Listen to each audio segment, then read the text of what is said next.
In this video, we'll show you how to install a Brewst pull-out kitchen faucet. Along with all the hardware, we only need an adjustable wrench. Before the installation, flush the water pipe, then turn off the water supply. Step 1. Install the base plate and O-ring. Add the O-ring and put on the base plate.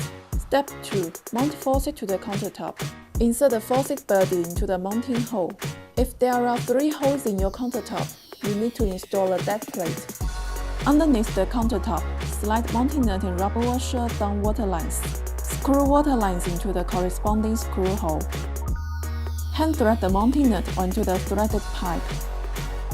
Adjust faucet body correctly and tighten the mounting nut securely. Step 3. Connect the supply line. Now, turn on the water supply and try out your new faucet.